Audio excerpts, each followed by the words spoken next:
Mike, another week on. Can we start with the latest on your future? We can start with that, yeah, but I haven't got much to add to what I've already said. We are in discussions. We have had a week of trying to sort things out, and we're still at that stage. You know, nothing has transpired which has made me put pen to paper just yet. But you know, it is ongoing. It's one of those things where there's still the background of takeovers, non-takeovers, and I find myself just in the middle of that at the moment, and trying to sort out my future. So have talks taken place this week? Yeah, there has been discussions this week, and like I say, there'll be future discussions probably after the game and into next week. But the immediate job that I have to do is to pick a team to take on Arsenal. New takeover interest emerged this week. Is that part of the problem in terms of getting this done? I think it is part of the issue, yeah. I don't really know what the situation is as far as who's involved anymore and how far these discussions have gone. But everything seems to come back to, you know, a deal, a non-deal, depending on who's in charge. And that is possibly a frustrating thing from my point of view. But it's irrelevant when football matches come as quickly as they do, and there's none bigger than a game against Arsenal at home, followed by a cup game and then Liverpool and Chelsea. So this is the Premier League. Do you feel though that you're getting close to getting your future resolved? Do you expect it to be sorted in the next week? Well, there's a lot of speculation out there that it was going to be sorted this week. I keep reading it everywhere, and I have to question myself how that's going to happen sometimes, you know, when I know what's been going on as far as my future goes. But it will be done when it's done. That's all I can say. Is it a frustration that it's taken so long? I don't see it as an overriding concern. I think it's an issue that everybody else wants sorting out probably quicker than anything. The players do. I think the staff do that I'm working with. They want it sorting out, but it's down to the owners. You know, we have an owner, we have a family that owns this football club, and they've put a proposition to me which I need to think about and discuss before I take things further. We'll move on to the game then. Great. Is there a game this weekend? Oh, great stuff. You are relatively new to the management game. Arsene Wenger, of course, at the other end of the spectrum. How much admiration do you have for him? Well, I think it's a terrific opportunity for me to be at this side of the game now. You know, and I know Arsene, having sort of played against him many times at my other clubs, but as far as his work has gone in the Premier League, it's been absolutely fantastic. You know, because he's introduced new things, new methods. He's stayed true to the cause. He's obviously suffered from probably his own success in many ways, but everybody has an opinion, and at the moment he's riding through that. He's hoping to do well. He's hoping to achieve more and more things, and it's a credit to him that he's stayed the test of time. Do you think they can win the title under Arsene Wenger again? I don't see why not. I think it's an opportunity for numerous clubs to win the title this year. I think what happened last year with Leicester winning it gave everybody a little bit of hope. Everybody's strengthened. Even the big clubs have gone to the nth degree again to get bigger, better managers in. Also bigger, better football players to bolster their squads. So they're all having a go now, and I think it makes it very intriguing. But the game moves forward year on year, and I'm not one to tell Arsene that has happened in his case, and he'll take on the challenge. You've had game plans in the home matches against Leicester and Manchester United that have been well executed, but to nullify Arsenal, is that a really big challenge? Is that something that fires you up in your preparation? Yeah, it fires not just myself but the players. They're excited about the prospect of being in a good state of mind and a good level of performance. So to take on Arsenal at home is fabulous, and they won't disappoint anybody who comes to the game. You know, they'll be up and ready for the game. They're prepared. They know the job at hand, and over the previous few games, they've delivered. So it will be a good test and a great test. But we have momentous games coming up, and this is one of them. And obviously, the squad will be put to the test. Robert Snodgrass got the late equaliser last week, 6 goals in his last 6 games for club and country. How important has he been for you?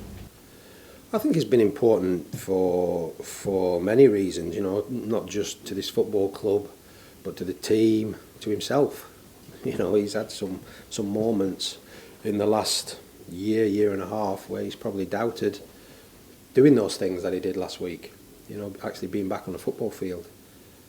He's now managed to do that. He's managed to play for his country, scoring goals again. He's got that appetite and that buzz again for football, and it's a credit to him for all the hard work. And it just goes to show that if you put the hours in, you put the time in, and through the darkest moments you come out of it, then you've got a chance.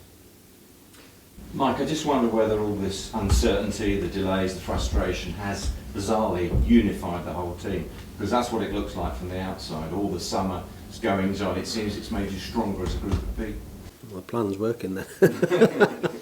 I think it's just a collective issue. I think you find that inner strength sometimes as a group. Hopefully, that the ingredients were there in the first place. It's just this overall start to the season has produced a really good collective, and they've stayed true to themselves.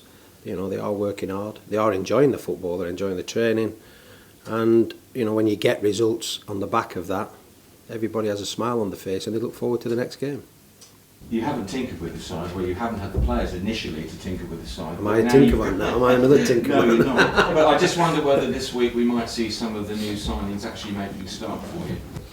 Well, that will be something I'll discuss with the team, the players. I've had a chat with the staff as well as to how we take things going forward. But the one thing that we have is a great squad. We've created a good squad that's capable of going through the whole season. Whether we change or not will be down to my decision, of course. But I think going forward, we've got 3 immense games coming up, and I'm sure that will test the squad to its full. And they say patience is a virtue.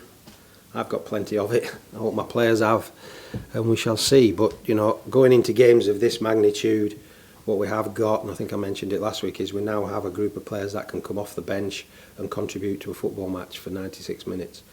So that will be used to the full.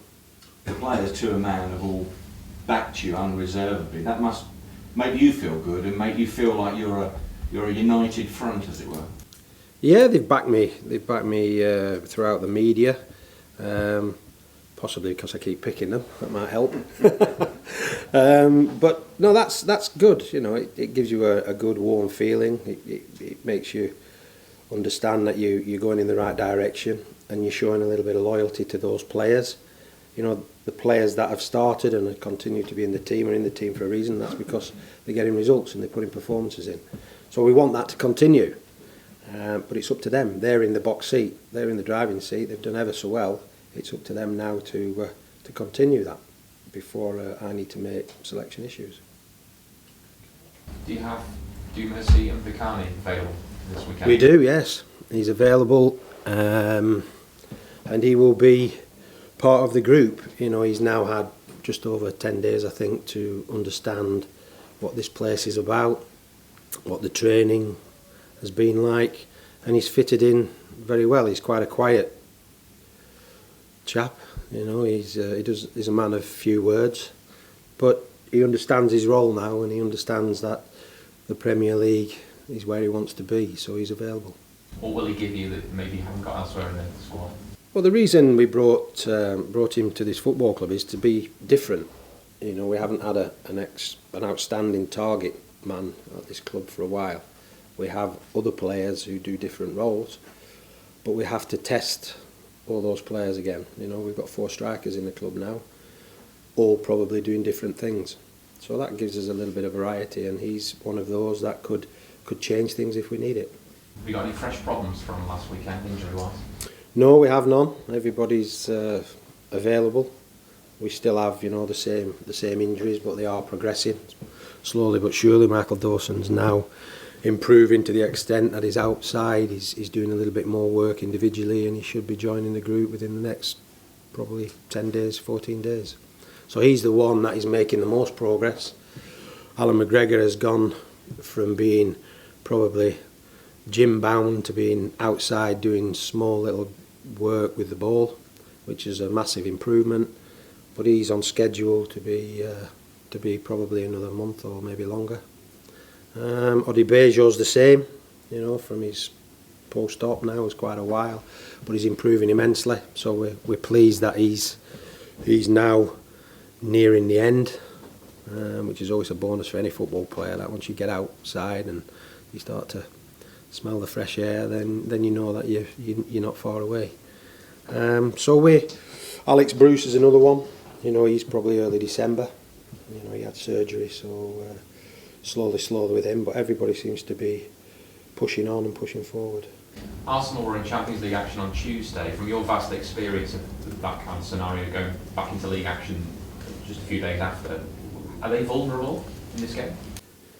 I wouldn't say that. I think, you know, they have the experience of playing games of that magnitude and then following it up with either a home game or an away game. It depends on the team. You know, they have enough players to pick another team to play against Hull, but we expect a very, very difficult game. You know, we have to just do our business on the football field, try and keep the momentum going, play with a smile on our faces and enjoy it, because, you know, we're playing against one of the major teams in this division. Do you feel your players are playing with a smile on their faces? Yeah, I think that shows. I think they're showing an enjoyment of the football that they're producing. I think they're showing an enjoyment in the work rate that they're putting into the game as well. You know, I think what can be disappointing is a situation like Manchester United where you lose it in the dying seconds, really, when you've put so much effort in. But it just shows you this game at the level you've got to be at. You know, we lose it in the last second one week, we win it we draw in the last second the next week. So it's all there, and it's a massive learning curve for everybody. Mike, just a couple, not that you're going to tell us, but obviously there's opportunities for home debuts coming up this weekend. The spirit that you've got and the team that you've got here, is that a difficult one if you're going to try and break it up a little bit? It's not a difficult decision to make, that's part of the job. The reaction to that can be difficult because there are consequences to your actions, you know, and at the moment everybody seems to be pulling in the right direction, and I think the group that has joined us, the 6 players that have joined us, have all bought into that. I think they realise that, you know, it's not going to be straightforward just to jump straight into the team. I think they understand as professional footballers that what they are seeing and what they are doing in training, they're with a decent group that are quite high at the moment. You know, they're enjoying the football, so I don't think they're putting any pressure on me or even themselves to be pushing for a starting place. But it's important that they understand, you know, when they do get that opportunity, they're going to have to take it, because there is a little bit of selection issues, but it's part of the game. One of the things, because you spoke about before the deadline itself, is that the importance of bringing that right player, that right character that's going to blend into that dressing room and not cause, you know, any, or they would do, disruption, if you know what I mean. Yeah, but we are Hull City, you know, we're not Liverpool, we're not Chelsea, we're not Arsenal, we're Hull City. So from our point of view, we have to select a little bit more carefully in a way, you know, because whatever we invest in is a major investment, you know, be it a couple of £1 million or in Ryan's case 10 and a bit. So, you know, those are major investments whenever you spend money. But what we have to do is do our homework a lot more on how the players see joining this club, how they feel when they're in and around it, how they see the progression they can make here, and go on to bigger and better things. So all the ingredients have to come together. Sounds a bit like Bake Off, this, doesn't it? Really? But they all have to come together. And you know, going forward, I think they all realise that, and it is important that they join with that enthusiasm to do better and to do well.